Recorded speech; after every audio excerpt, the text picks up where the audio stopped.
काल न्यायालयाचा आदेश आल्यानंतर बच्चू कडूंनी जे आहे ते रस्ता मोकळा केला आणि त्यानंतर मैदानावर जे आहे ते आंदोलन कालपासून सुरू झालेलं आहे। परंतु पावसामुळे चिखल त्या ठिकाणी झाला, त्यामुळे आता मंगल कार्यालयामधनं जे आहे ते संपूर्ण हे आंदोलन सुरू होणार आहे। आपण बघू शकतो या ठिकाणी शेतकरी यायला आता सुरुवात झालेली आहे। ज्या ठिकाणी आंदोलन होतं त्याच ठिकाणचे आता दुसऱ्या ठिकाणी मंगल कार्यालयामध्ये जे आहे ते आंदोलन सुरू होणार। दुसरीकडे अजित नवले आपल्या सोबत आहेत, शेतकरी नेते। सर, काय सांगणार, आता या ठिकाणी तुम्ही आंदोलन करतायत, जागा बदलवलेली आहेत, पावसामुळे तिकडे चिखल झालं? पावसामुळे मैदानामध्ये प्रचंड चिखल आहे, त्यामुळे तिथे आता थांबणं शक्य नव्हतं। त्याच्यामुळे आता मंगल कार्यालयामध्ये हे आपण आंदोलन शिफ्ट करतो आहे। मोठ्या प्रमाणात कार्यकर्ते पुन्हा एकदा एकत्र यायला सुरुवात झालेली आहे आणि मला खात्री आहे की परत माहोल बनेल, पुन्हा टक्कर दिली जाईल। एकीकडे चर्चा आणि दुसरीकडे आंदोलन दोन्ही सुरू राहतील। दुसऱ्या बाजूला पोलिसांनी काल आमच्याबरोबर फार चांगल्या प्रकारे चर्चा केली। आज मंत्रालयामध्ये बैठक लावलेली आहे, मात्र रात्री 3 वाजता मार्क्सवादी कम्युनिस्ट पक्षाच्या 2 कार्यकर्त्यांना पोलिसांनी रात्री झोपेत असताना जाऊन अटक केली आहे। त्या ठिकाणी ते घेऊन गेलेले आहेत। एकीकडे चर्चा करायची आणि दुसरीकडे अशा प्रकारे दबाव वाढवायचा आणि कार्यकर्त्यांना अटक करायची। मुख्यमंत्री साहेब, हे तुमचं वागणं बरं नाही, अशा प्रकारच्या शेतकऱ्यांच्या भावना आहेत। आमचे राजू हटवार जे आमचे तिथले सेक्रेटरी आहेत त्यांना रात्री उठवण्यात आलं आणि भीमराव बदाने त्यांनासुद्धा अटक करण्यात आलेली आहे। हे अत्यंत निषेधार्ह आहे। मार्क्सवादी कम्युनिस्ट पक्षाच्या वतीने आणि किसान सभेच्या वतीने मी या घटनेचा निषेध करतो आहे।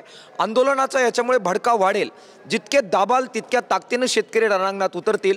लढण्याची सवय आम्हाला आहे, त्यामुळे अशा प्रकारचे डावपेच हे माननीय मुख्यमंत्र्यांनी थांबवले पाहिजे, असं आव्हान आम्ही त्यांना करतो आहे। एकीकडे शेतकरी नेत्यांना मुंबईत चर्चेला बोलावचं आणि दुसरीकडे आंदोलनात असलेल्या शेतकऱ्यांना जे आहे ते पदाधिकाऱ्यांना तशा पद्धतीने ताब्यात घेतल्याचा तुम्ही आरोप केला, कितपत योग्य आहे? त्यांनी आम्हाला अटक करावी ना, त्यांनी बच्चू कडूंना अटक करावी, त्यांनी राजू शेट्टींना अटक करावी। शेतकरी पाहून घेतील। तुम्ही अशा प्रकारे सेकंड लीडरशिप असणाऱ्या कार्यकर्त्यांना अटक करून तुम्हाला काय संदेश द्यायचा आहे? तुम्हाला घाबरू? तुमच्या अटकेमुळे, पोलिसांमुळे हे आंदोलन कमजोर करू? काल न्यायालयाचा आदेश असताना सुद्धा योग्य प्रकारे मार्ग काढण्यात आला। न्यायालयाचा आदेश आला की आम्ही वाइंड अप करू आणि घरी जाऊ आपापल्या। हा जो आराखडा सरकारने बांधलेला होता तो उधळून लावण्यात आलेला आहे। एकीकडे न्यायालयाचा आदेश आम्ही पाळला, रस्ता खुला केला, मात्र दुसरीकडे आम्ही परत एकत्र येतोय, आंदोलन सुरू ठेवलं आहे। आणि आजच्या चर्चेमध्ये जर दगाफटका झाला, जर त्याच्यामध्ये डावपेच केले गेले, वेगळ्या प्रकारे ते आंदोलन फोडण्याचा प्रयत्न केला गेला, तर उद्या रेल रोकोचा सुद्धा इशारा बच्चू कडू, राजू शेट्टी आणि बाकी सगळ्या नेत्यांनी दिलेला आहे। त्याच्यामुळे अशा प्रकारे कार्यकर्त्यांना अटक करून, दबाव टाकून आणि डावपेच करून हे आंदोलन फोडता येणार नाही। हे जितक्या लवकर सरकारला समजेल तितक्या लवकर मला वाटतं ते फायद्यात राहतील। कोण कोण चर्चेला जाणार आणि किती वाजता तुम्ही इकडनं मुंबईसाठी निघणार? अर्थातच बच्चू कडू ज्यांनी प्रचंड मेहनत हे आंदोलन उभं करण्यासाठी घेतलेली आहे ते आमचे प्रमुख नेते असतील, राजू शेट्टी जे अनुभवी नेते आहेत ते असतील, मी शिष्टमंडळात अर्थातच किसान सभेच्या वतीनं जाणार आहे।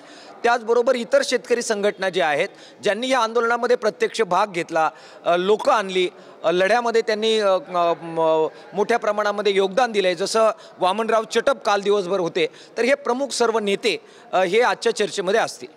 या ठिकाणी आता मंगल कार्यालयात तुम्ही आलेले आहेत, पावसापासून तुमचं संरक्षण या ठिकाणी होऊ शकतं, तिकडे मात्र चिखल झालेला आहे, प्रचंड हाल शेतकऱ्यांचे आणि कार्यकर्त्यांचे झाले। आता या ठिकाणी किती दिवस तुम्ही आंदोलन करणार आहात? आजची चर्चा कशी होते, विशेषतः कर्जमाफीबद्दल सरकार काय भूमिका घेतं? ये मंदिर वही बनाएंगे, तारीख नहीं बताएंगे, तसं कर्जमाफी करेंगे लेकिन तारीख नहीं बताएंगे और चुनाव आएगा तभी हम उसका लाभ उठाएंगे, अशी जर भूमिका आजच्या बैठकीमध्ये समोर आली तर ती मान्य करता येणार नाही। त्यामुळे अचूक तारीख दिली पाहिजे। कर्जमाफी करणार, कशी करणार, कुणाची करणार ते सांगितलं पाहिजे। दिव्यांग बांधव तुम्ही पाहिलं, अत्यंत वाईट अवस्था असताना सुद्धा ते रणांगणात होते, त्यांच्या मागण्या आहेत। त्याचबरोबर इतरही आमच्या शेतकऱ्यांच्या, जसं क्रॉप इन्शुरन्सचं जो आहे ते 3-4 ट्रिगर काढून टाकले, ते परत रिस्टोर करण्याचा मुद्दा आहे। या मागण्यात सरकार जोपर्यंत मान्य करत नाही आणि सोयाबीनचा प्रश्न जो आहे, कापसाचा प्रश्न आहे, खरेदी केंद्र सुरू करत नाही, तोपर्यंत या आंदोलनाची सांगता होणार नाही। नक्कीच जोपर्यंत कर्जमाफी असेल किंवा दिव्यांगांचे प्रश्न असेल मार्गी लावत नाही तोपर्यंत या आंदोलनाची सांगता होणार नाही, असं अजित नवलेंनी सांगितलेलं आहे।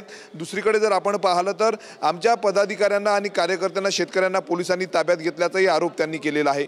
कॅमेरामॅन अनिकेत दहातोंडेसह मी स्वप्नील उमाप, TV9 मराठी, नागपूर।